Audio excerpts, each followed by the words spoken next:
Today on CityCast Madison. It's Thursday, so we're dishing on Madison's food scene. Is there anything more coveted in Madison in May than a morel mushroom? I think not. They send us scouring the woods, hunting for hidden treasure for the few weeks they appear. And guess what? That time is now. Cook them up in some butter, add them to your eggs, throw them on pasta, however you like them. Melissa Klaka, the head of the Wisconsin Mycological Society, shares her tips for finding these elusive gems. It's Thursday, May 25th. I'm Bianca Martin, and here's what Madison's talking about.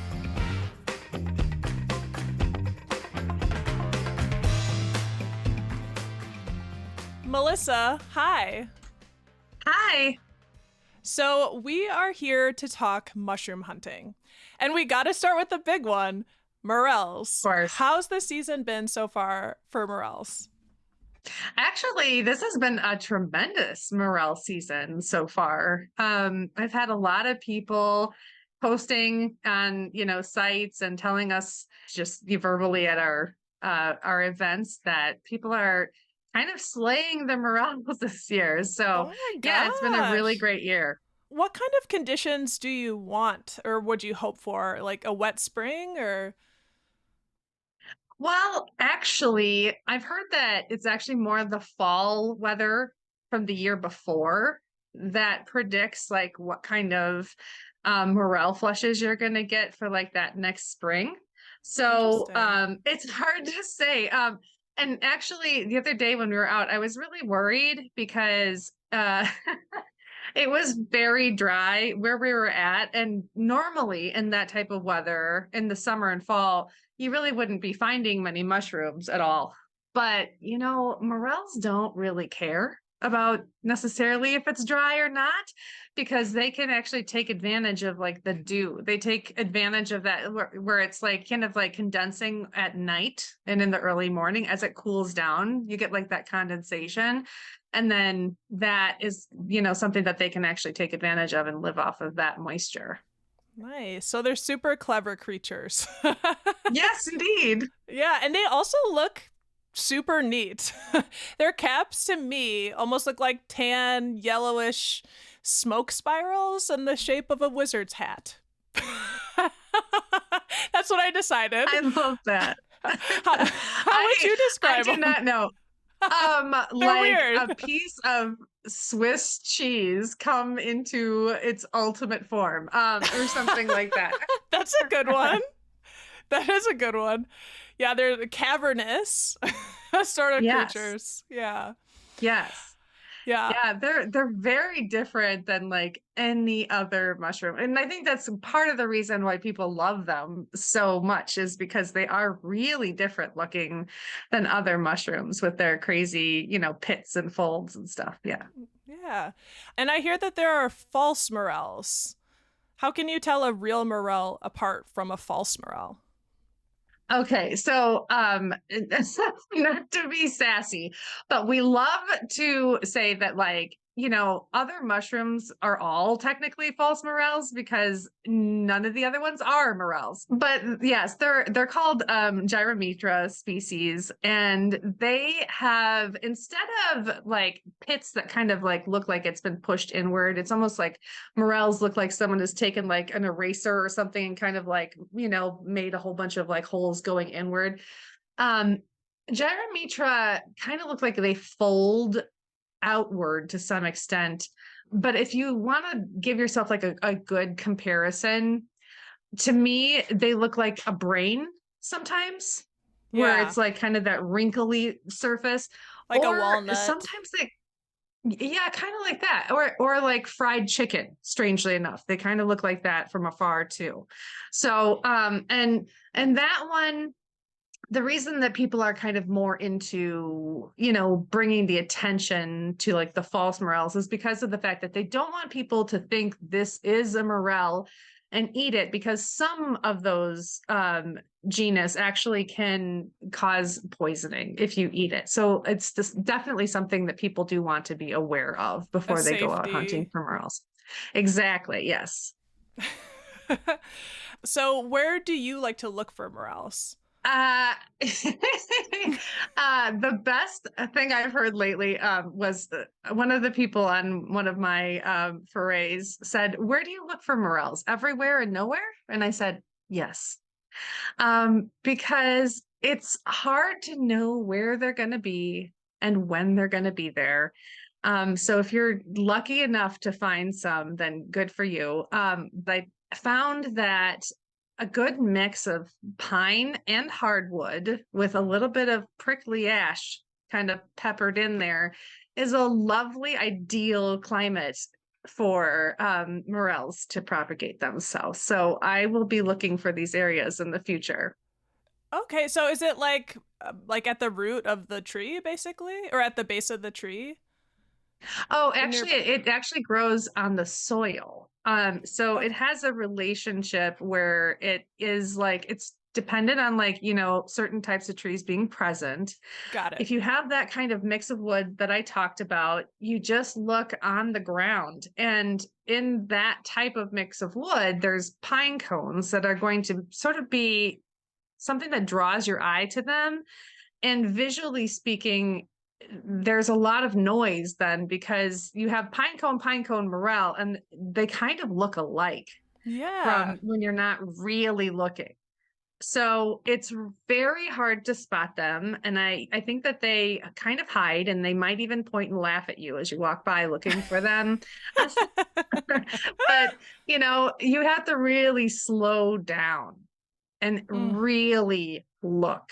And that is the part that I think that some people really have a hard time with because they want to kind of keep walking and you have to kind of force yourself to like plant yourself and like scan each individual little pine cone in an area and be like, oh, that is not a pine cone. That is a morel. I'm going to pluck it. And then, you get it. Oh my So, gosh. So you have to sit, open your ears to the laughter of the mushrooms. yes, that's right. There's so much intrigue. Like there's the thrill of the hunt. There's mysteries about where where it lives. This is very Yeah. exciting. So do you have personal rules for foraging?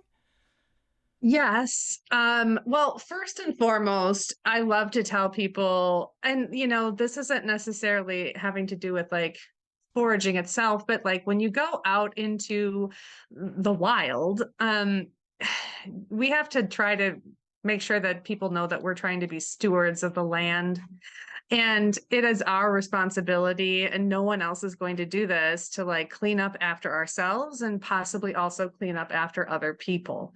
So when I find trash out into the woods, someone's granola wrapper or whatever it might be, if I just take out two or three pieces of trash every time I go, and if everyone does that, then that place is going to be significantly cleaner when we're done Mm-hmm. with it. So that is important. There's also like certain types of mushrooms where they take years to grow and therefore, conchs, the big like woody ones that are probably at least like 2 or 3 inches at least in diameter and they're like a shelf mushroom and they kind of grow out from the trees and they have like rings of growth if you look at the top like very closely. Those mushrooms take a couple of years to grow. And when we're at our events, we always discourage people from plucking them off the trees because, that is just, to me, that's a bit of a more limited resource. And we don't need to pluck every single conch that we see off of a, tree. We just have people take a picture of that and show that to us when we're trying to do a species list for our scientific records. But Okay. on the other hand, like cap and stem type mushrooms are plentiful.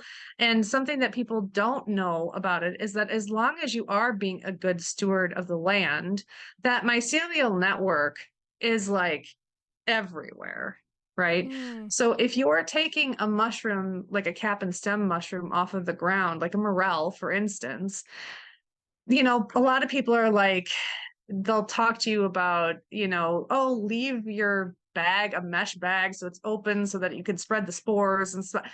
But that mushroom has already spread billions of spores before you've ever picked it. So there's really no reason to be worried about like spore dispersal and stuff like that. That mushroom is doing what they need to do before you ever get to it to repropagate itself. Plus, the mycelium that's under your feet is going to be there. So it's rather like taking an apple off of a tree or removing a blueberry from a blueberry bush. The bush you're not hurting, the tree you're not hurting. Same with the mycelial network. As long as we're not polluting the area, we're not That's like awesome. harming the area. That is so Yes. awesome. So It's it's all very underground. different. They've already established their survival. That's very cool.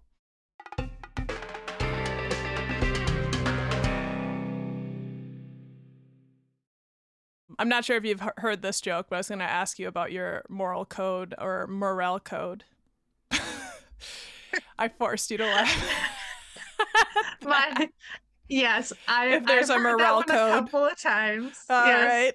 right. I'm not so Just the clever. same as like there's another one that all mushrooms are edible, but some are only edible once.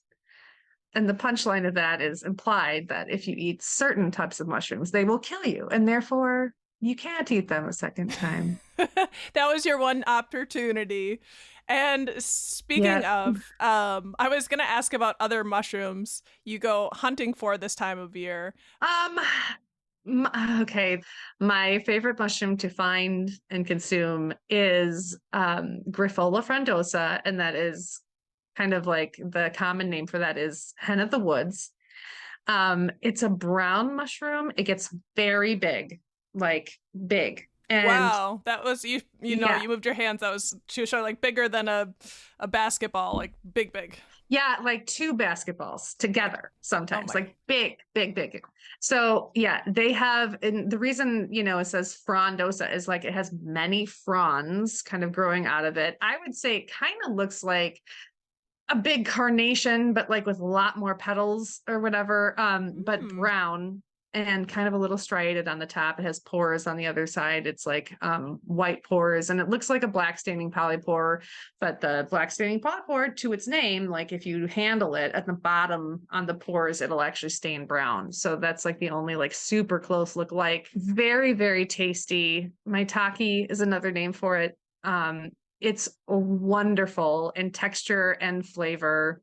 And it's actually just starting to be sold in grocery stores fairly commonly. So be on the lookout in your grocery store if you ever want to try one of those. If you don't want to forage, they're wonderful. Really good. That sounds so lovely. How did you get into this? It was kind of a natural evolution for me. My father was a wastewater treatment plant operator. And I know it doesn't sound like that should have anything to do with this, but his holding tank ponds in the back of where he treated the water, there was like a lot of mushrooms that would grow back there. And I was always fascinated by them as a kid. And he would not from this area, but every now and then he would like find mushrooms on the side of the road. He brought home morels once when I was a kid, not from the plant. And I thought they were just the coolest thing in the entire world. And then, we get older and our interests kind of change and stuff or whatever. And then one day, probably about 10 years ago, I found this flush of mushrooms in my backyard, and I just thought they were the coolest thing. And so I started looking up like videos of like how to identify mushrooms and that kind of stuff. And that led me to a couple of Facebook groups like Wild Food Wisconsin and Mushroom Identification and stuff on Facebook. And I was, trying to get as much as I could, consuming content on YouTube, like Learn Your Land by Adam Harriton. It's a really good channel. Hmm. And I kind of got obsessed with, mushrooms. And one day in a group, someone said to me, if you're this into mushrooms, why don't you join the Wisconsin Mycological Society? And I said, what is that? And they said, it's a club in Wisconsin for people who like mushrooms. And I said, there's a club? Oh my God. Move out of my way. Yes. Yes. So I looked them up and I was so pleased to find them. And, I started attending the events like right away. And I was just so full of like vim and vigor that they said, "Do you want to be on the board?" And I was said, "Yes, of course I want to be on the board." Even though I don't know a lot about mushrooms at the time, and Mm-hmm. so I threw myself into, sort of organizing events and learning more about mushrooms and getting as involved as I could. And here we are. Yeah, you're leading stuff. Yeah, I'm the Yeah. president now. Yeah, Yeah, it's you are the crazy. So, leader. And so this is excellent because I wanted to talk to you about, if someone's new to town, new to Madison, or or new to mushroom hunting, what's a good way for mhm. folks to learn how to do it? Like you're talking about forays, going out in groups. Yeah, There's a Madison Mycological Society yes. as well. It is Madison Mycological Association, Mm. and they are wonderful. Actually, we've had some conversations about possibly like joining permanently the two of our clubs together. So that's possibly in the works at some point in the future. They're lovely, lovely people, though. They have forays every year. And if anyone is in the Madison area, definitely go see them. We're actually having a joint foray with them later in the year. But one of the great things about getting out and going on forays with people is, if you have an expert that's there, and, when you're a beginner, an intermediate is an expert to you if you don't know a ton, having someone that's there that can guide you and say, okay, with this mushroom, this is what we are looking at. And this is how we've decided this is what the species is, and, and the genus, and this is how we find out all of that information. And Yeah. so, that one-on-one interaction, like studying online is great, but at least in my opinion, in my experience, when you're actually there in person and you can look at it and you can smell a mushroom and you can even taste all mushrooms in Wisconsin. As long as you spit them out, they're not going to harm you. So taste, smell, texture, everything, all of these things are going to help you remember it more. Melissa, you are wonderful. Thank you so much for giving us the scoop on Yeah. Morels and more. And we'll be excited to share the resources so folks can get involved in the society should they wish. Well, it's been my pleasure. Thank you so much for having me. That was Melissa Klatka, president of the Wisconsin Mycological Society. For links to their mushroom hunting forays, check out our show notes. The next one in Madison is June 11th at the UW Arboretum. Meet at the Curtis parking lot. And they'll be at Devil's Lake in July.